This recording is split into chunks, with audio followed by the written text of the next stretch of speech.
Bienvenue à toi dans cet épisode 14, Clé Révélation. Alors aujourd'hui, je t'invite à plonger dans un thème récurrent en spiritualité, le libre arbitre.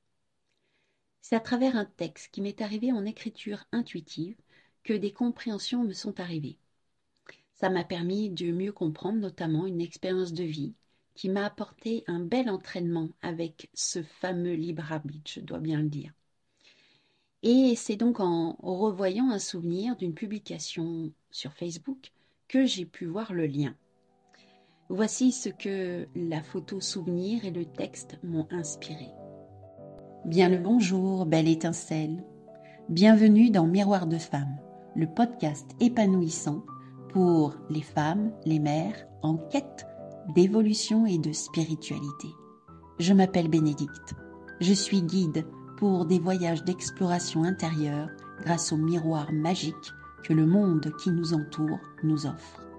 Je m'adresse à toi, belle femme, en recherche d'équilibre entre ton rôle de femme et de mère, toi qui désires être à l'écoute de tes véritables besoins, avec cette volonté d'y répondre en toute légitimité et sans culpabilité.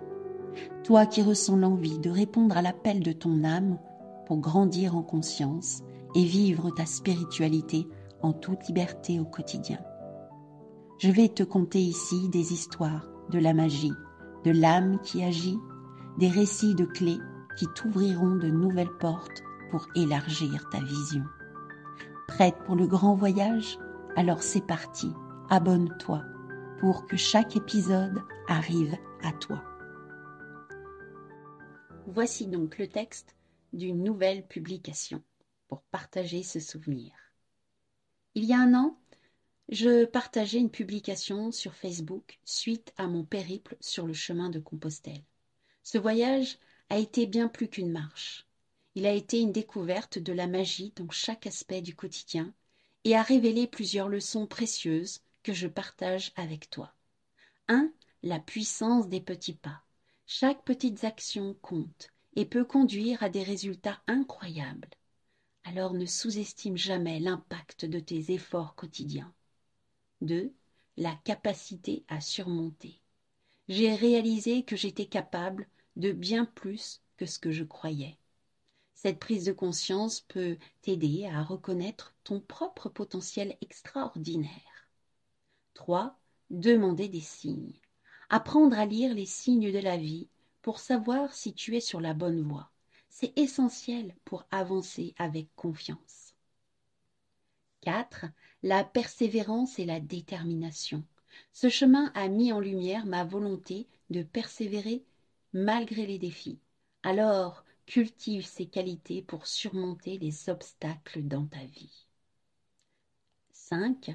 La solidarité. En encourageant et en étant encouragé, j'ai découvert la puissance de la communauté. Entoure-toi de personnes qui te soutiennent. 6. L'acceptation et la diversité des points de vue. Rencontrer différentes façons de voir le monde m'a aidé à grandir dans l'acceptation. Embrasse la diversité des points de vue pour enrichir ta vision du monde. 7. La rencontre avec soi-même. Cette marche m'a permis de rencontrer mes ombres et de les accepter avec compassion. C'est un chemin vers une meilleure connaissance de soi et acceptation de soi. Chaque jour, j'applique au mieux ces leçons pour vivre une vie plus épanouie. En écrivant ce texte pour partager ce souvenir, j'ai compris le lien avec le libre arbitre. Parce que partir sur Compostelle a été avant tout une aspiration. Alors quand on me demande pourquoi je suis allée sur Compostelle, je réponds que je n'en sais rien en fait. Car marcher, c'est vraiment pas mon truc. Alors pourquoi? Parce que j'ai accepté de suivre mes ressentis. J'ai accepté l'appel de mon cœur. Oui, mon cœur avait envie de partir. Puis j'ai suivi aussi le mouvement du corps. Il y a quelque chose de plus fort que moi qui m'a amené à vivre cette expérience, qui semble bien étrange pour quelqu'un qui n'aime pas spécialement marcher, surtout de longues heures. J'ai fait le choix d'écouter ces appels-là. Et puis, le chemin lui-même m'a demandé d'accepter de vivre en conscience tout ce que je vivais en moi. Il y a eu la joie, de la peine, de la colère, du jugement, de la rancune, des doutes, des peurs. J'ai vécu aussi de l'émerveillement, de la gratitude, de la sérénité, tout un panel. J'ai eu beaucoup de questionnements aussi. Ça m'a demandé d'être à l'écoute. Et puis, le chemin de Compostelle, c'est aussi une question de libre arbitre. Un chemin de libre arbitre puisque chacun va choisir de le vivre à sa façon. Il y en a qui vont le faire à pied, d'autres en vélo. Il y en a qui vont bivouaquer, d'autres louer des gîtes, dormir en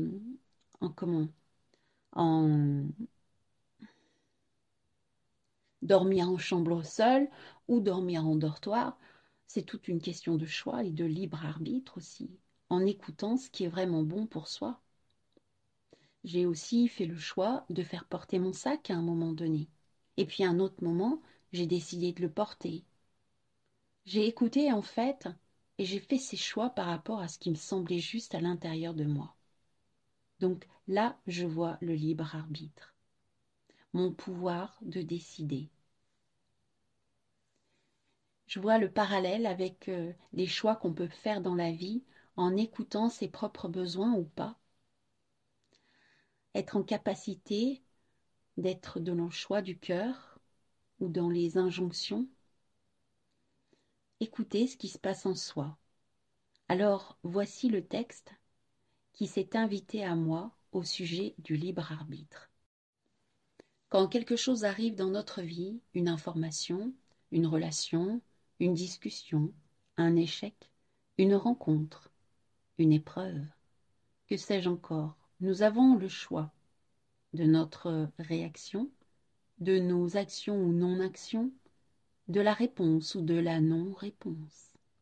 Vivre les émotions, d'accepter de les ressentir, de se laisser traverser par elles ou de les bloquer, d'accueillir les ressentis, de les observer ou de les ignorer. Il est possible de tout vivre sans trop se poser de questions, ou décider d'interpréter avec ou sans conscience. Nous avons la possibilité de juger notre façon d'être, la façon d'être de l'autre, de juger les jugements des autres et aussi nos propres jugements, d'accueillir tous les jugements et d'y mettre de la douceur. Là est notre libre arbitre, choisir d'accepter ou pas notre façon d'être et celle des autres, et d'être en paix ou non avec tout cela. Cela conditionne notre état de lutte ou de paix intérieure. Choisir d'accepter pleinement notre façon d'être sans aucun auto-jugement. Et là, notre plus grand libre arbitre. Être en paix avec soi ou en lutte contre soi. Observer avec calme ses réactions, ses jugements, ses émotions, ses ressentis, ses excitations, ses rancœurs et bien d'autres choses pour installer la paix intérieure. Car en vérité, notre monde intérieur est le seul espace où nous avons véritablement un pouvoir d'action. Tout le reste ne nous appartient pas. Tout le reste ne peut que nous échapper. Par exemple, certaines choses peuvent nous révolter dans la vie. Il faut bien dire qu'à l'heure actuelle, les sujets ne manquent pas. Alors, c'est être véritablement en paix avec cette révolte intérieure. Commencez par faire la paix avec sincérité avec la révolte pour lui donner de l'amour et réveiller la joie de l'expérience vécue. La paix est le début du chemin pour faire grandir l'amour pour l'expérience qui se présente. C'est alors que la joie d'être que nous sommes se réveille. Tout est question de libre arbitre quant au chemin que nous décidons d'emprunter. À la lecture de ce texte, une proclamation en guise de célébration arrive. gratitude à la vie en moi. Nous voici arrivés au terme de cet épisode. Alors, pour conclure, je t'invite à réfléchir sur ton propre libre arbitre. Déjà, qu'as-tu pensé de ce texte? Est-ce qu'il fait écho en toi? Est-ce qu'il t'a apporté une nouvelle vision? Si cette transmission te parle, de ton côté, comment choisis-tu de réagir face aux événements de la vie? Et quelle relation entretiens-tu avec toi-même et avec les autres? Et est-ce que tu prends le temps de t'observer, de t'accepter et de cultiver ta paix intérieure? J'aurai encore bien d'autres questions, mais si déjà tu as envie de partager tes réflexions ou tes expériences, tu trouveras dans le descriptif de cet épisode mon adresse mail. Il y a aussi le lien pour mon compte Facebook où tu pourras entrer en relation avec moi via Messenger.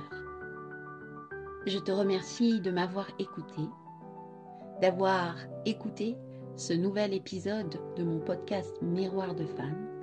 Et si cet épisode t'a plu, mets un pouce ou un cœur selon la plateforme.